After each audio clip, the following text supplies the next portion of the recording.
Welcome, everyone. My name's Scott McGregor. You're now attending the Future of Paddlesports is Now industry panel.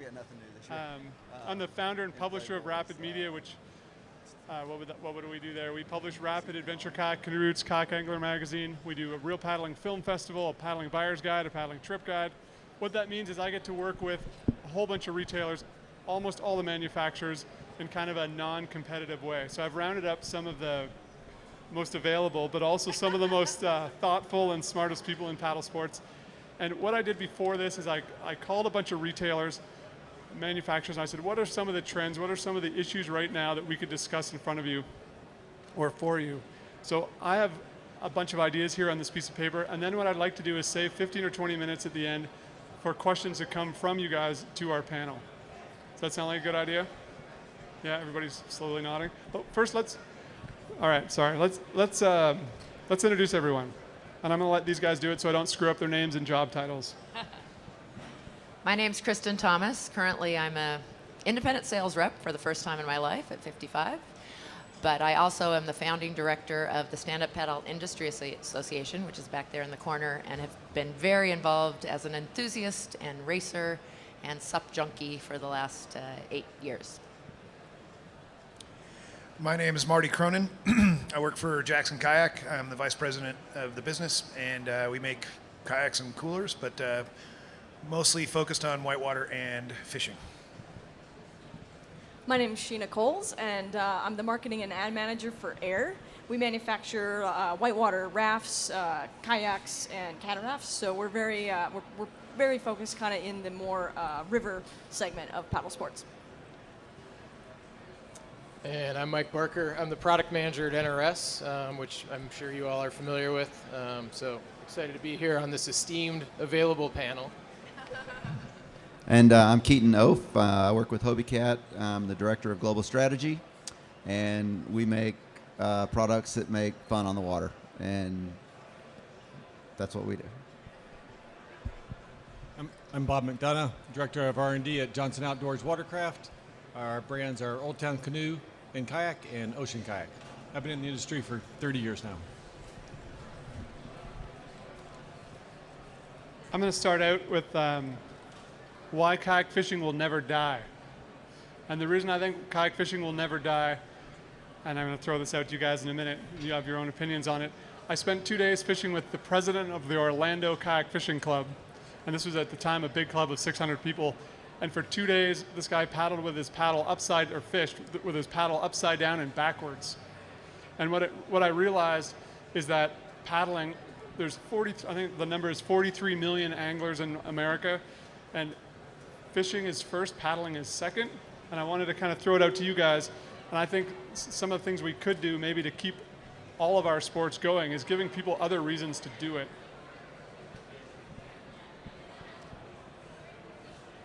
Probably the person to answer last, not first, but stand-up paddling isn't exactly kayak fishing, but stand-up paddle fishing is certainly a growing segment, and fishing, and the point about other things, other reasons why we should bring people to paddling or what brings people to the water is very important. And I agree with you that fishing off of, we'll call them toys that have fun in the water and different craft,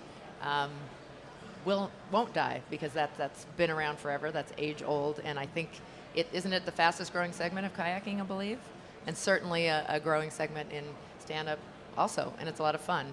I'm not very good at it, but I do a little Sierra trout fishing, and hope to do more of it. I have a mount for a rod holder off the end of my board when I go on expeditions. As far as kayak fishing goes that we've seen, we started off as a purely whitewater brand, and very quickly realized that the whitewater market was not enough to support the business we were trying to develop. And we started poking into kayak fishing, and it's an interesting statement to make that it can pretty much go forever when you consider as many people that are fishermen and as much pressure that you see on the shorelines to be able to find a cool place to go fishing. Being able to get into a kayak is first off, it's super easy for most people. Yeah, it requires a little bit of balance, but most the fishing boats these days are very stable, and I do believe that there is somewhat of an endless run of opportunity with the amount of people that are in there. One of the things that I mean, you talk about opportunity, and is it sales of kayaks, which is my business, but is it instruction? Is it other types of things? You know, seeing your experience of having somebody that didn't even know how to hold their paddle, and we see problems with that big time, as far as folks not having any types of safety on them, never carrying a rope, never having any PFD, never having really anything. They're fishermen. So I think there's a long process of getting this market addressed as well as we can, but I also think there's just a tremendous amount of people that at this point feel that kayaks are still a little too environmentally oriented to consider the right thing for them to get involved with. They tend to want to burn gas. Fishermen tend to have a little bit of a different thing than just going out and paddling. But there's going to be a lot of development in different types of avenues in the future with that in mind for addressing the interests of the fishermen, and I think that's where you'll see the industry start to go. Yeah, I was like, wait a minute, this is going the wrong way. There we go. Air also owns Outcast Sporting Gear, so we have been in the fishing community for a long time, and fishing will never die because parents will always teach kids to fish. And we don't see like huge growth in that market, but it's always still there. And so why kayak fishing will never die is because parents are still teaching kids to fish. And I certainly agree with you that as far as retailers go, that there's a lot of opportunity to educate kayak fishermen and upsell them better equipment. It's in the whitewater world, everybody knows you want a good helmet, you want a good life jacket, like we get it. But there's a lot of growth options available in that kayaking segment with the accessory sales, not just boat sales. I'm gonna jump in here and let this. Based on all the accessory talk that everybody's been talking about, I'm now stoked. So apparently there's a lot of opportunity for us because that's what we do. But quickly before you cut me off, though, No. I think enthusiasm is the biggest thing. Okay, like that market, kayak fishing, is so enthusiastic and so into their gear. They're gear junkies. And our industry hasn't really had that gear junkie since whitewater's heyday. And now that's coming back, and it's in a market that is so much more accessible, so much more attainable for the average person. I mean, you talk about wanting to burn gas. Well, unfortunately, not everybody can afford a boat. But getting a kayak is a little bit, more attainable. So I think that's one of the big keys there. You may cut me off. Go ahead. And I wasn't going to cut you off. I was going to give you some more latitude here. So you might want to talk again here in a sec. So I guess I don't want this doesn't have to be just about fishing, but like I think we can learn from fishing because, so we're selling kayaks to fishermen. What else can we sell? So fishing is their primary goal. Look at other stuff. Let's look at touring, stand-up paddleboarding. Like I'll just give you a really good example is I don't think surfing will ever die either. And we can sell surfers stand-up paddleboards, or at least there's some crossover there. I don't think spending time with your kids is ever going to go away. People are still going to always want to do that. So maybe it doesn't have, this up and down here doesn't have to be about fishing so much as having another motivation to be on the water. I was just using fishing as an example. But Keeton's all about fishing. And you're going to use me. I'll talk about everything but fishing. Okay. So I think everyone up here makes a great product, and that's what's great about being at a quality trade show. Retail oriented, specialty retail is what really grew the sport of fishing. That's also what's going to grow these other areas, and we've seen it every time we launch a product. We launched a product called an Eclipse. We took our Mirage Drive, which we've had in fishing kayaks for 18 years. We put it in a stand-up paddleboard. In the community, we had over 200 million social views. A lot of people saw this online, and it was something clicked when someone went, oh, handlebars. Now, the product's not that much more stable than a traditional paddleboard, but that just told us there were a lot of people standing outside watching from the fringe that were afraid to step into a new market. And when they saw something that made it more accessible to them, they jumped on. And so using different accessories, new products that make the product more accessible, seem more accessible, a lower entry level, lower barriers, is what's going to lead this forward.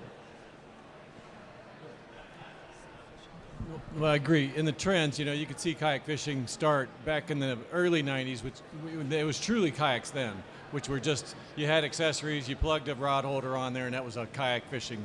And now the boats are hardly even kayaks anymore. You've got pontoon structures, so it's still called kayak fishing because it's made by kayak manufacturers. But I think you can see the trends, and just like you said with the clips, that you've got to spot them early and try to let them grow or take advantage of them. I'm out of order here. Stall for me for a second. Scott, I'll add to that while you're looking. Another thing is and you see a lot of good brands do this. We listen once a product goes out on the market. That's the first time you really get a true response. We can go play on it, R&D it, do everything we want to do, but then the customer ends up telling us what they really want. And so being able to adapt and adjust and make improvements based on what the community's telling us tends to grow and grow that market more. Yeah, there was mention of enthusiasm and the excitement of new, and I think they say with the millennial generation, and they want this experiential. You mentioned instruction, touring, expeditions. I know with stand-up paddling, which has been happening in kayak for quite a long time, is booming. That is really a growing segment that we have. So addressing those things that you mentioned that are always going to be there and bringing them to the water, I think is a fantastic direction that we see it going, and a place that it can continue to grow. Let's pick on millennials for a sec, can we? That's not fair. Yeah, well, it's good that you're here because I thought SHEENA was going to be the only one. So one of the issues that a bunch of retailers brought up to me was where have all the good staff gone? And this is not just in retail. This is instructors. This is raft guides. And I wonder if you guys have any insight into your businesses as manufacturers, or what you've seen at retail level of like how do we interest 20-somethings into working in our industry when they can pretty much work anywhere for lots of money?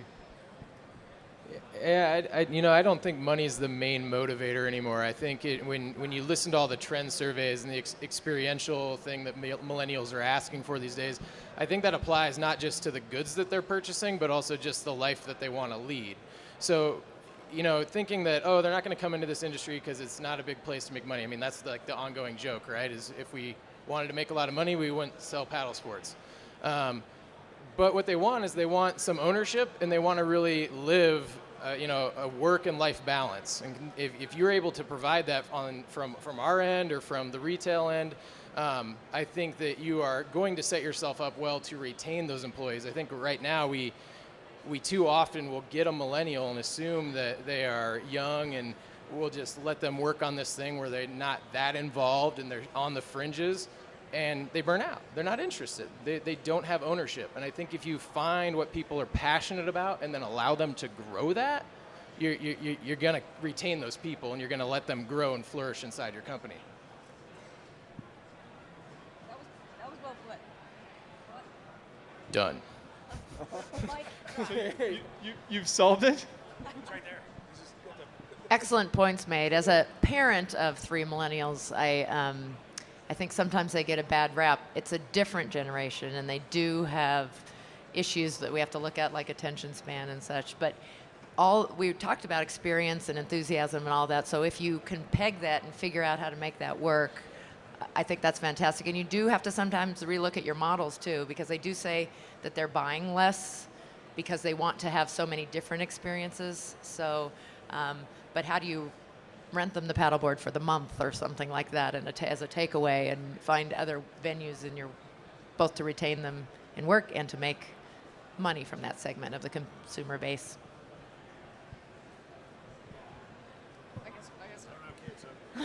What do you know? Yeah, what do you know? The other thing with the millennial generation in the workforce is millennials enjoy meaningful work. So even if if you have a millennial and they're supposed to clean up the kayaks after they're demoed or something, find ways in your retail shops to make the work meaningful, and they'll probably stick around and do it with a lot of passion. I'm kind of an old millennial.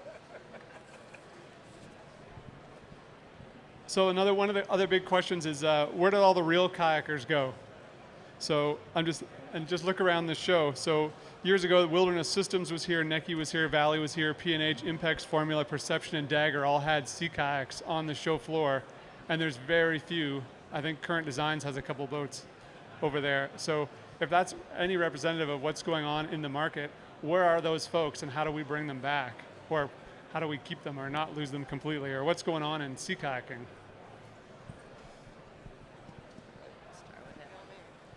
Yeah, I don't know if it's personally so much of an evolution of our industry versus something that's just going away. I mean, like, yeah, where did they all go, and can we get them back? And I don't know.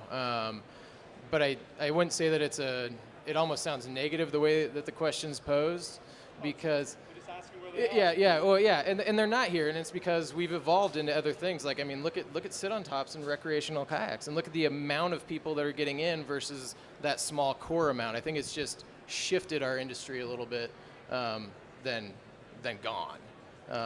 But yeah, I mean, personally, yeah, love to see sea kayaks back, but I would agree with you 100%.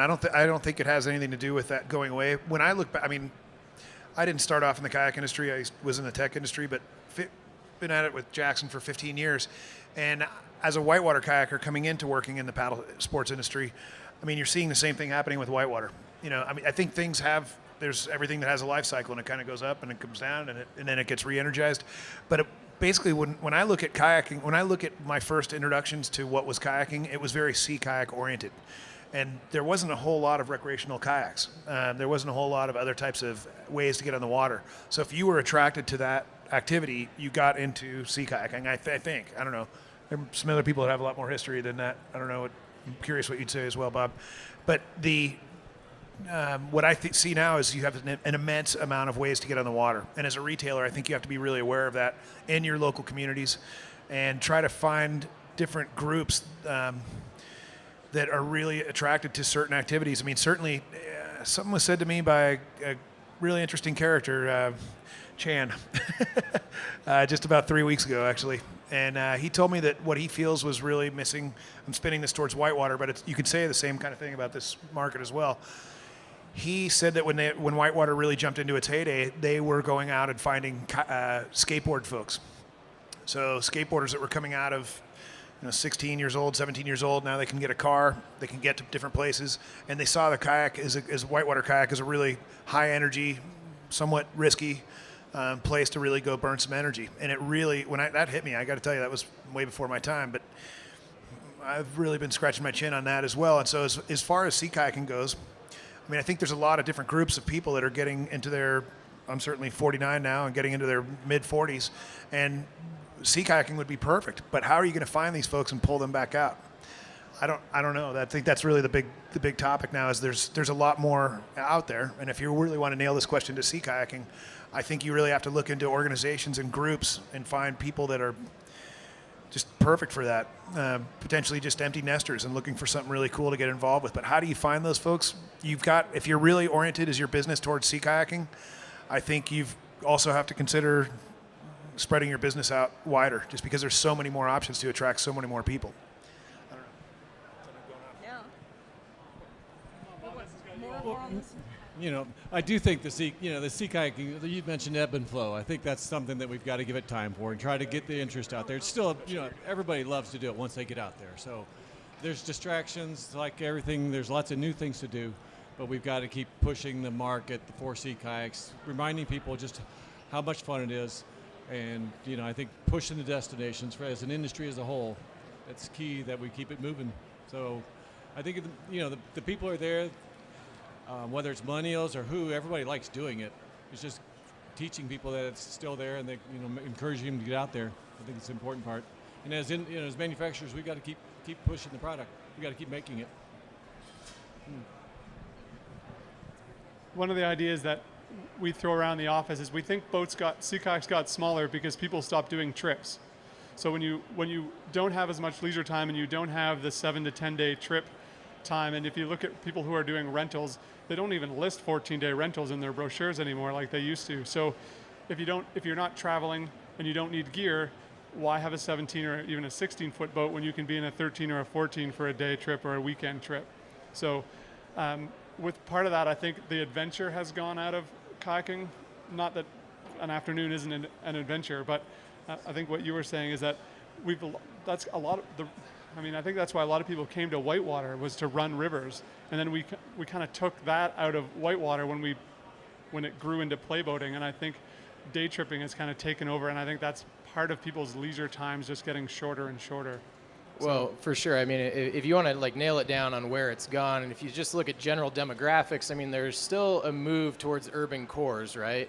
Urban cores, and people are spending less time doing one specific thing. They're spending more time doing lots of different activities. They want to be a mountain biker. They want to be a kayaker. They want to be a stand-up paddler. They don't want to be pigeonholed. So buying, you know, a 17-foot sea kayak is not something that they either A, have a place to store, B, have the funds to do it, or get it in the first place, and then how are they going to transport it? So I do think that with the move that we kind of brushed on earlier of making those experiences and providing expeditions and services and things for people to do, you start creating some sea kayaking things that are accessible near urban cores, and I think, like, going back to millennials, you could push that. You could push that. Get yourself a fleet of boats, and I think you could bid that where you go out, hey, we're going to go out to this island. It's a 3-day camping trip. We got everything you need. You just got to pack your clothes. I'll just add to that a little bit. I did not come in to the paddling industry through anything associated with sea kayaking. It was all whitewater for me, and I certainly have more of a bone for being scared a bit. I like it, and I think something that would be interesting to consider. One of my first times with your husband out there, I was introduced to one of the scariest types of whitewater I've ever been in my life, and it was ocean. And from that, the thing that we have seen in our industry from a whitewater standpoint is there are plenty of drought years that we're having now in certain parts of the country. The ocean never stops. And if you can, it might be in your respective areas, I'm not sure where it would be, but if you can tailor some of your sea kayaking to not being just sleepy trips where you're just paddling out in flat water for hours, which might be very perfect for so many people, but it also might not be what's attracting anyone in your communities. I mean, it's all down to what you basically have as far as, you know, what the age groups are that's dominant and whatnot. But if you do attract people towards exciting aspects of sea kayaking, I got to tell you, I've never been more attentive in my life than I have been on the coast of California and with rocks and things to get my attention. And that also might help spring some life back into an older demographic that's gotten into a place now where they're maybe just looking for kind of more sleepy type sea kayaking, where you can take them out and do what's called rock garden paddling and other types of things, which there's definitely boats out there that are designed for that. You want me to speak from a fishing perspective? You kind of nailed a lot of it, and the fact that people are after different experiences. And what we see in the fishing market is each trip is a different experience, and the fish dictates that experience. And so that's a market where we aren't seeing anglers jump all over the place. Anglers get into kayaking and they go deeper and deeper, and it's because of the fish and community. The communities in kayak fishing are enormous, and they're strong and they're solid. And that's, like you said, it may never die. It's going to continue to grow and grow. I haven't ever been involved in sea kayaking or whitewater rafting, and so I don't know what's available there. But if we look at what's being successful in our current kayaking sport and try to apply some of that, it might be more successful. You're good? All right. Somebody said to me the other day that kayaking is the new SUP. And what they meant was, and you asked me about what that was, what do I mean by that? You were going to jump all over me. There's lots of so for a while it seemed like kayak shops were bringing in stand-up paddleboards, and now, or so I'm told, stand-up paddleboard or board shops are bringing in kayaks. And they're bringing in kayaks because kayaks are stable, kayaks are safe, they're steady, it's a market. I don't mean the boats themselves, I mean the industry. Are you guys seeing that in your different regions or through your different companies? I just bought my first SUP this week. How about that? So I've been in the fishing business for 20 years, with Hobie for 7, and through my introduction with Hobie, I bought my first SUP. So and it's because I want the exercise experience, something different. It's just whether it's my age, but I want to spend more time on the water and I want to exercise doing it. Fishing's not a lot of exercise, but share that on a personal note. I think we absolutely are seeing more crossover. A couple of points to the experiential, the wanting to do a lot of different things. What's we think great with stand-up paddleboarding, at first we're getting accused of stealing people, but it's not stealing, it's that crossover thing. And we are bringing, stand-up paddling has brought people who weren't water people in, who are now doing outrigger, surf ski, kayak, surfing, all of these other water sports. So if we can all continue with that experience at that base level, maybe we'll get people into then the whitewater and the sea kayaking and the surfing and the more challenging elements that many of us who are early adopters into everything, we like that adrenaline, but not everybody does. And what's beautiful is that all of our watercraft can be used in a really a simpler way. And you mentioned age is one thing too, that those who might have been the hot shot whitewater go off waterfall people maybe realize at 60 that it takes twice as long to heal broken bones. And you know, there are a lot of changes, and changes are happening. Those evolutions that cycle is much faster than it's ever been. Yeah, just to piggyback on that a little bit, I was about kind of what I was going to say, that supping, you can come into supping completely new. Get on a lake, get on a sup on your knees, and then by the end of the day, you are supping across the lake.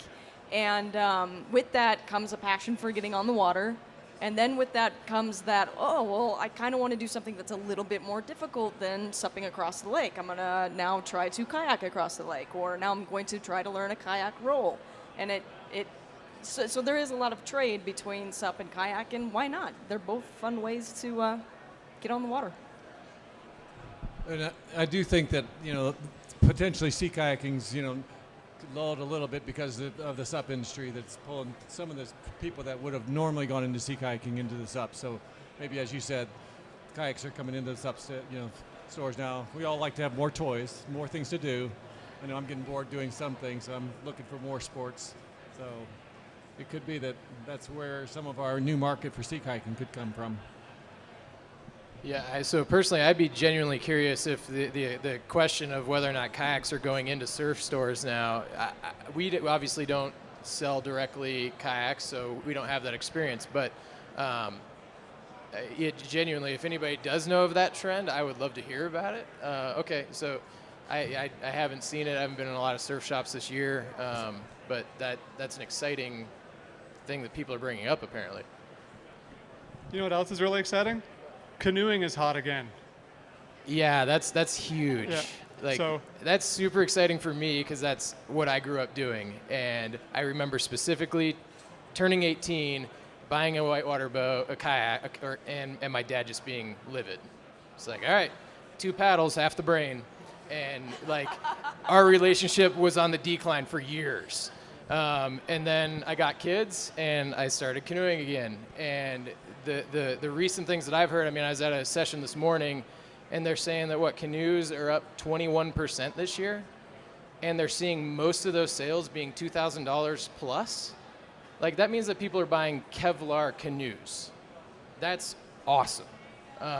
And such an awesome thing because canoeing is family friendly versus, I mean, all of paddle sports is family friendly, but canoeing is very family oriented. So that means that now parents like myself are getting kids out and instilling that generation and creating that next level for us 15, 20 years down the line. You should be excited about this, Bob. You know, Maine still has a canoe race series every spring, so it's kind of fun. You know, we have the Canusca Canoe Stream is a race that goes through my hometown, you know, Bangor, and there's 500 or 600 people every year. Most of them are millennials, but you know, where the local college town supports it. It's a fun event, and the whole series is still growing strong.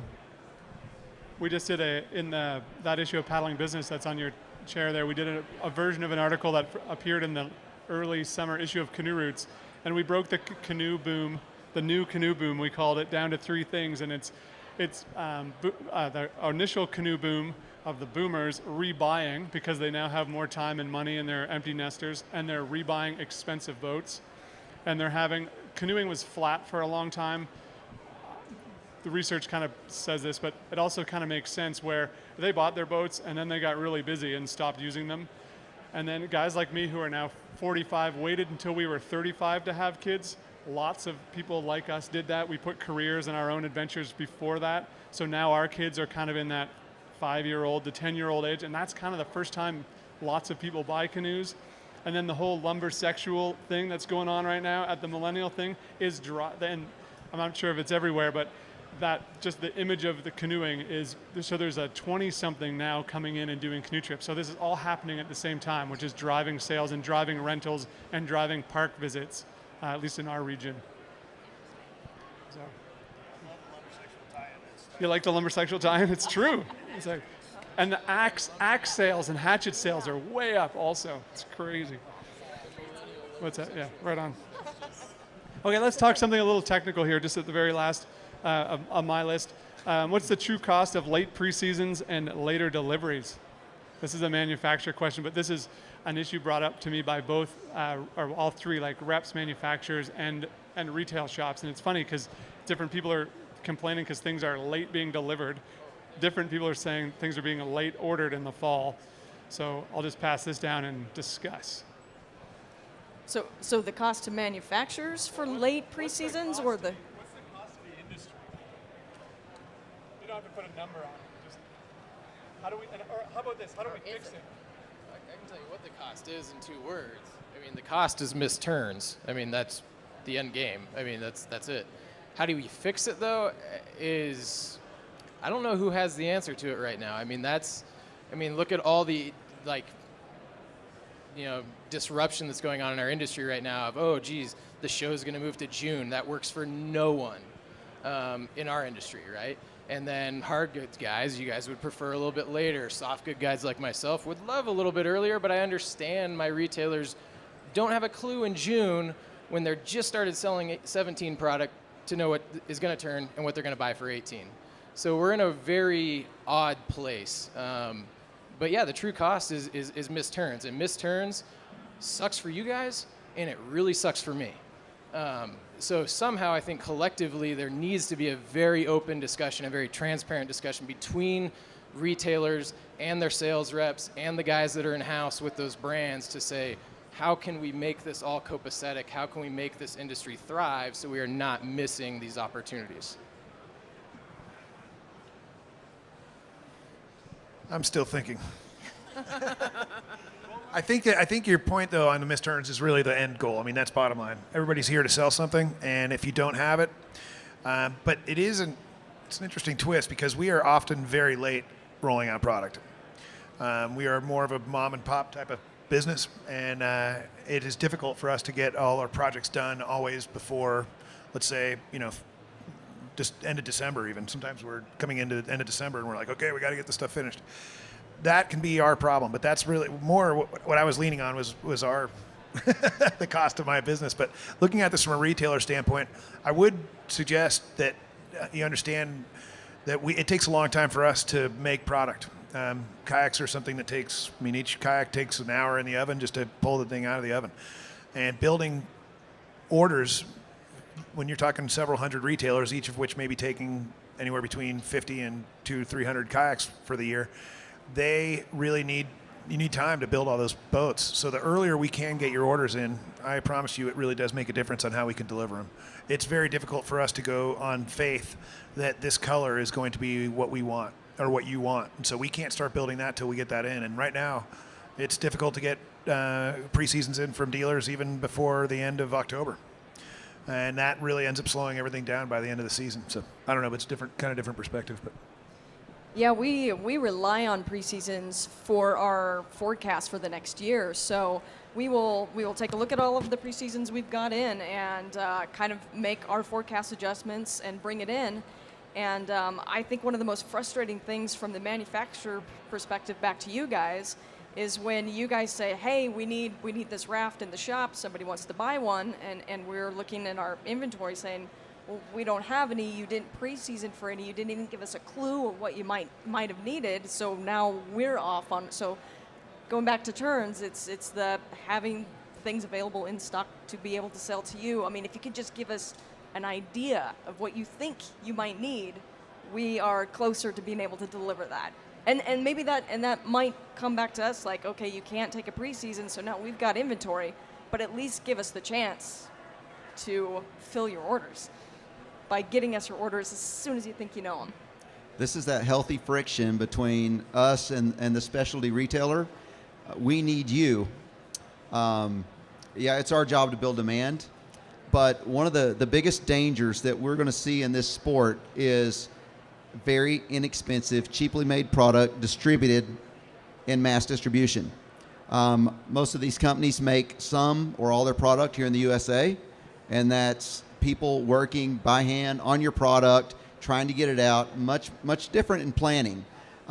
We need you on the forefront to help educate that consumer to buy a quality product, which we're producing, so that they don't have a poor experience on the water. And we mentioned experience a couple of times, and that's where you guys are the front lines. And we're going to do our best to build demand, but giving that customer the proper service, education, so that they get the great experience, so that they love our sport, come back into your store, buy another product, and grow that. That's going to be our big chance. I drive by a tractor supply company, and I see stacks of cheap kayaks, and I'm thinking, I don't worry about what Hobie's doing. I go, God, that's a bad experience for somebody. I've got to be really careful. So you guys are the front lines there, and so we appreciate you and putting up with the patience that it takes us to get product out sometimes, because we're reacting as fast as we can. But it's that healthy friction, and so while we get frustrated with each other, it's really the best part of our sport and what grew our sport.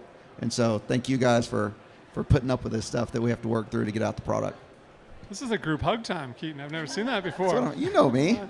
Why don't we do some questions from you guys if you have any? We have a couple minutes.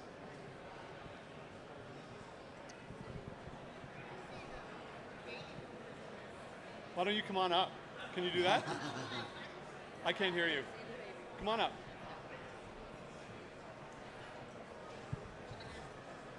You should have. We just need somebody to get it going. I'm just curious as what people think about the baby boomers, because we get a lot of retirees that come in every day. They come in every day and they have all this time now. Now they do want to paddle. How do we market to them? But what experience do we give them? They're older now. The boats need to be lighter. Sea kayaks, they need to be able to load them easily on the cars. So that's the kind of thing that we're seeing in our store.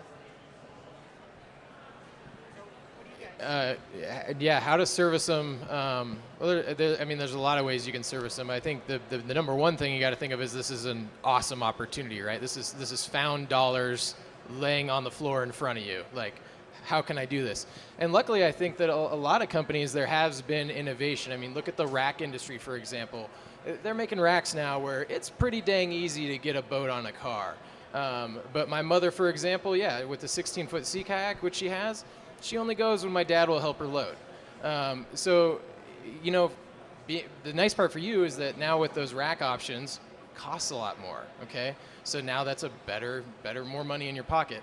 But how to market to them, I'm not sure. But I think your number one thing with the older crowd or the baby boomer crowd that I've experienced is be relational. I mean, be relational, treat them with the best service you possibly can. I think in general, not specifically paddle sports, but service in retail has gone downhill. And to maybe a millennial, it doesn't matter because they're price shopping or they're looking. But to a baby boomer, it matters. They want to know that you are core, that you can properly explain things, and that you're not going to gouge them and sell them something they don't need. So I think training your staff on how to take the time, the effort, and really resonate with those people is going to be the key to closing that deal.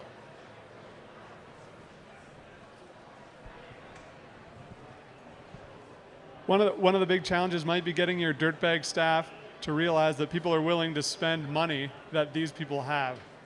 So that's something we talk a lot about is don't underestimate, or don't let them underestimate how much money people are willing to spend on quality product. Yeah, I mean, I think everybody here has probably heard stories of you never judge a book by its cover, and in retail, there's nothing that could be more true. I mean, someone walks into your shop, no matter what they look like, you give them the best service possible. I mean, everybody has a story of which, oh, this guy looked like nothing, ended up buying 2 Hobies, you know.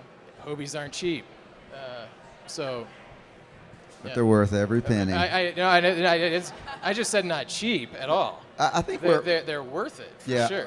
Every manufacturer here is aware of this, and we're working on what accessories are designed to make transportation better. rack systems. We're seeing rack companies get more and more involved, and I think that's something that is reflective of where the industry's going.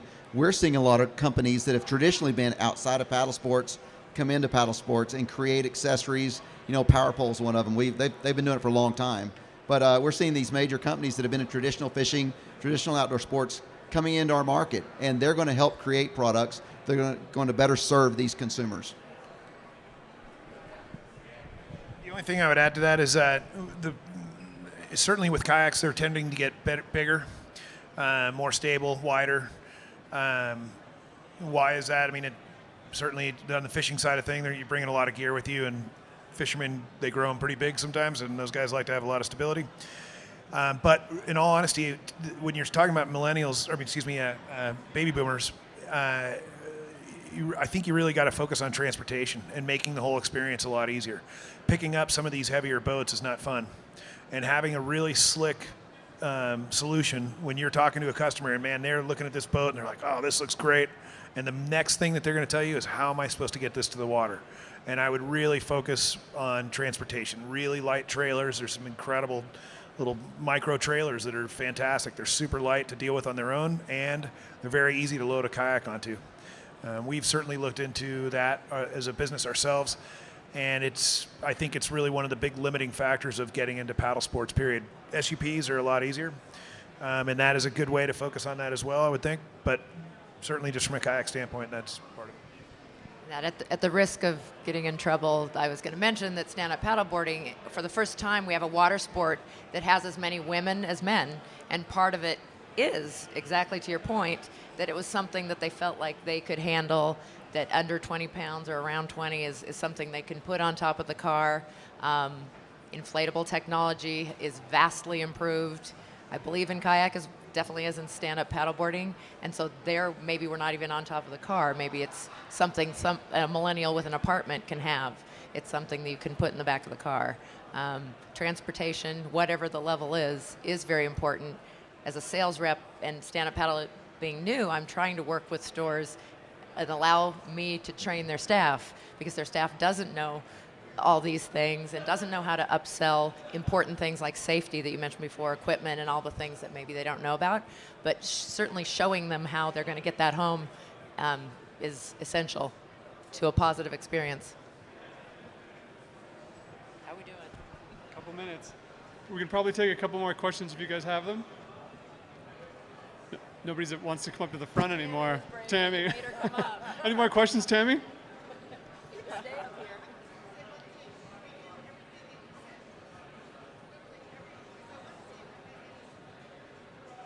But does it work? Okay. Yeah. Sorry, I like butting myself into the point here. I'm the director of sales and marketing for Malibu Kayaks, and one of the things that a lot of our dealers have played around with and experimented with that might be, I'm really close to the feed, it might be an option. It's going to depend on your location, it's going to depend on your customer demographic, but accessibility is really the buzzword for pretty much every question that's come up and every topic that's come up. And if accessibility is not an answer when it comes to a trailer or different racks, the weight or the size of something, accessibility might be answered in a way that you're servicing that customer. So one of our dealers in Florida has actually developed a program where he's storing and then transporting and cleaning the products for them. He charges a hefty fee, but he has people that are willing to pay it. He's actually booked out, and he's got over 100 storage units. He individually keeps them, he cleans them, he will drop them off. You have to schedule at least 48 hours in advance, but it's taking and adding a service, so you are really truly then a specialty retailer. You are providing and answering a need for them, but you're also answering that accessibility problem, and that's not always easy to do when you've got someone that's living in a condo, when you've got someone that has, you know, a Fiat or a smart car, and I've seen people put or attempt to put 15-foot kayaks on those. You know, so just playing around and testing and experimenting, maybe hooking up with like a local outfitter or rental, and then being able to play in with what their needs are and feedback off of each other. So the most important thing, as young of an industry as this is to really experiment and test out and find partners within your area that you guys can feed off of each other instead of trying to take on that burden yourself. Thank you very much, everybody, for coming. Thanks for taking the time, guys. Have a great show. We'll hang around here for a little bit and answer some questions. Thanks.